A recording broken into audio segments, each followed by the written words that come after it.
अस्सलामु अलैकुम वरहमतुल्लाहि ताला वबरकातुहू। मिलादुन नबी सल्लल्लाहु अलैहि वसल्लम मनाना क्यों ज़रूरी है और मिलादुन नबी की जो हम खुशी मनाते हैं ये खुशी मनाना कुरान और हदीस से साबित है या साबित नहीं है। क्योंकि बहुत सारे बदअकीदा लोग इसमें हमें बहकाने की कोशिश करते हैं कि नहीं, कुरान और हदीस से ये साबित ही नहीं है, किसी सहाबा ने नहीं मनाया, किसी हदीस की किताब में ये सारी चीज़ें मौजूद नहीं है। तो आइए आज की इस वीडियो में हम मुफ्ती सलमान अजहरी साहब से जानते हैं कि मनाना क्यों ज़रूरी है, जो लोग नहीं मनाते उन्हें भी मनाना क्यों जरूरी है, मनाने से फायदा क्या है और खुशी का इजहार जो हम करते हैं ये कुरान और हदीस से साबित है या नहीं है। क्योंकि मुफ्ती सलमान अजहरी ने दोनों चीजों को बयान किया है कि क्यों मनाना जरूरी है और ये चीज कुरान और हदीस से साबित भी है या साबित नहीं है। ये दोनों चीजों को बहुत खूबसूरत अंदाज में बयान किया है। आप पहले इस वीडियो को देखें, उसके बाद इंशाअल्लाह आपका ईमान ताजा हो जाएगा। और अगर आपने दिल से इस वीडियो को देख लिया तो हम यकीन कामिल के साथ कह सकते हैं कि आपका ईमान ताजा हो जाएगा, सरकार की मोहब्बत आपके दिल में और बढ़ जाएगी और आप ज्यादा से ज्यादा मिलादुन नबी की खुशी का इजहार करेंगे और मिलादुन नबी मनाएंगे। तो पहले आप इस बयान को देखें। साथ में ये भी मैं आपको बता दूं कि हुजूर पाक सल्लल्लाहु ताला अलैहि वसल्लम की मिलाद की खुशी क्या ये कुरान और हदीस से साबित है भी कि नहीं है। क्योंकि अभी ये 10 दिन बचे हैं 12वीं शरीफ को। एक बात कान खोल करके सुन ले, मैं कुरान और हदीस की दलाइल की तरफ आता हूं बाद में, लेकिन एक बात वजाहत के साथ कहता हूं। हुजूर पाक सल्लल्लाहु ताला अलैहि वसल्लम की विलादत बासआदत 12 रबीउल अव्वल शरीफ को हुई। असह रिवायात और अरजह रिवायात के मुताबिक हर साल हुजूर की विलादत की खुशी हम 12 रबीउल अव्वल को ही मनाएंगे। अगरचे किसी और की तरफ से, डिपार्टमेंट की तरफ से या पुलिस वालों की तरफ से जुलूस किसी और भी दिन निकलता हो, 12 रबीउल अव्वल को 12वीं ही होगी। हुजूर पाक सल्लल्लाहु ताला अलैहि वसल्लम की विलादत 12 रबीउल अव्वल शरीफ को हुई और ये कयामत तक डेट बदली नहीं जाएगी इंशाअल्लाह। और जो कुरान और हदीस की बात मैं अर्ज कर रहा हूं, सबसे बड़ी बात तो ये है, आप रसूल पाक सल्लल्लाहु अलैहि वसल्लम को खुदा समझते हैं या खुदा का रसूल समझते हैं? खुदा का रसूल समझते हैं तो फिर मिलाद मनाओ। इसलिए कि खुदा की मिलाद नहीं हो सकती, खुदा की मिलाद नहीं हो सकती। क्योंकि अल्लाह के बारे में अकीदा क्या है हमारा? लम यलिद वलम यूलद, वो ना किसी से पैदा हुआ ना उससे कोई पैदा होगा। अल्लाह किसी से पैदा नहीं हुआ और अल्लाह के पैदा होने की कोई तारीख नहीं बनाई जा सकती, उसकी मिलाद नहीं हो सकती। और रसूल पैदा हुए हैं 12 रबीउल अव्वल शरीफ को। आपकी माँ भी है और आपके बाप भी हैं और आपसे भी लोग, आपसे भी बच्चे पैदा हुए हुजूर पाक सल्लल्लाहु अलैहि वसल्लम से। तो हम पूरी दुनिया में हुजूर की मिलाद मना करके शिर्क को तोड़ने वाला अमल करते हैं, शिर्क को तोड़ने वाला अमल करते हैं। कोई हमारी तरफ जो शिर्क का फतवा देता है उसे कान खोलकर सुन लेना चाहिए। मिलाद मनाकर हम बताते हैं हम मोहम्मद अरबी सल्लल्लाहु अलैहि वसल्लम को खुदा नहीं समझते बल्कि खुदा का रसूल समझते हैं।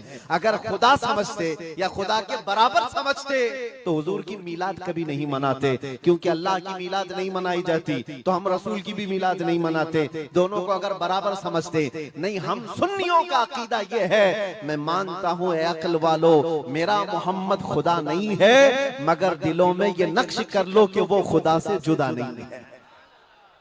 यह हमारा है। रसूल करीम सल्लल्लाहु ताला अलैहि वसल्लम की मिलाद मनाना शिर्क को तोड़ने वाला अमल है, शिर्क को खत्म करने वाला अमल है। और आपको एक बात ये भी बता दूं, हुजूर अकरम सल्लल्लाहु ताला अलैहि वसल्लम की विलादत जिस दिन हुई थी पूरी कायनात में बहुत कुछ तब्दीलियां आई थी, जो सही रिवायात में मौजूद हैं। बहुत तब्दीलियां आई थी।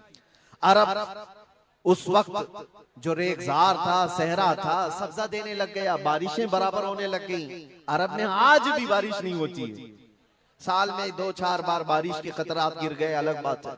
मौसम बाज़ाब्ता जैसे बारिश का यहाँ होता है नहीं होता। लेकिन जिस साल हुजूर पाक सल्लल्लाहु अलैहि वसल्लम की विलादत होने वाली, अरब में सब्जे उगने लग गए हैं या बारिश होने लग गई है। और उस साल जो हालात की तब्दीली थी, मुल्क शाम में एक नदी जो सूख चुकी थी वो अचानक जारी हो गई, पानी भर आया। और एक नदी जो हमेशा बहती वो अचानक सूख गई। एक आतिश कदा था 1000 साल से जिसकी आग को बुझने नहीं दिया गया था ईरान के नुजूमियों ने, आतिश परस्तों ने, अचानक वो आग भी गुल हो गई। एक ही दिन में सब चीजें हो रही हैं और कायनात में ये जो बड़ी बड़ी तब्दीलियां हुई थी, उस दिन एक और तब्दीली, बुत सारे औंधे मुंह गिरे हुए थे। जो 12 रबीउल अव्वल शरीफ का दिन था, ये सही रिवायात से मैं बता रहा हूं, बुत औंधे मुंह गिरे हुए। लेकिन एक बहुत बड़ा मसला हुआ था जिसकी तरफ इमाम अहले सुन्नत फाजिल बरेलवी रहमतुल्लाह ताला अलैह अपने शेर में इशारा करते हुए फरमाते हैं, क्या एक बहुत बड़ी तब्दीली ये हुई थी कि मुल्क फारस का जो बादशाह है किसरा, उसका किला इतना मजबूत था कि उसकी हिफाजत के लिए 1 लाख फौजी खड़े रहते थे, सिर्फ किले की हिफाजत के लिए। और वो किला इतना मजबूत कि उनका दावा था, उनका चैलेंज था कि इसको कोई तोड़ नहीं सकता, इसको मिटा नहीं सकता। लेकिन 12वीं शरीफ का दिन या सुबह के वक्त अचानक किले के अंदर जलजला आया और दीवार फट गई, और ऐसी फटी कि उसमें से एक आदमी जा सकता है, आ सकता है। आज भी वो शक्शुदा दीवार के साथ किला मौजूद है इराक में, जिसको किलातुल किसरा कहा जाता है आज भी। अब आप अंदाजा करें 2000 साल से वो किला आज तक मौजूद है, तो उस वक्त कितना मजबूत रहा होगा। उस वक्त किले के अंदर जलजला आया और तख्त उलट गया, दीवार में दरार पड़ गई। वो दरार आज भी मौजूद है। बादशाह हैरान और परेशान। दूसरे दिन सारे नजूमियों को बुलाया गया और पूछा गया कि ये क्या माजरा है कि इतना मजबूत किला कैसे ये टूट गया, या इसकी दीवार में शगाफ कैसे आ गई है।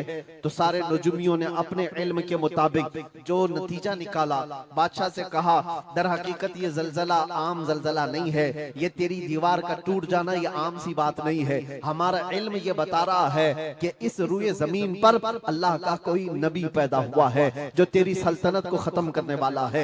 एक बच्चा अरब में ऐसा आया है, आई नई हुकूमत, सिक्का नया चलेगा, आलम में रंग बदला, सुबह शबे विलादत। उस दिन जो हुआ था उसको इमाम अहले सुन्नत क्यों फरमाते हैं, वो एक दिन की बात है ना। हुजूर की विलादत हुई, फारस के किले में क्या हुआ, जलजला आया। हुजूर की विलादत इधर मक्का में हुई और मुल्क फारस में जलजला आया और किले के अंदर दरार आई। अब सुनो, आला हजरत कहते हैं, हश्र तक डालेंगे हम पैदाइश मौला की धूम, यानी कयामत तक हम रसूलुल्लाह की मिलाद का जिक्र धूमधाम से मनाएंगे। इसका असर क्या होगा, फारस में तो देखा था किले में जलजला आ गया था, हुजूर के पैदाइश के जिक्र से ही किला हिल गया था।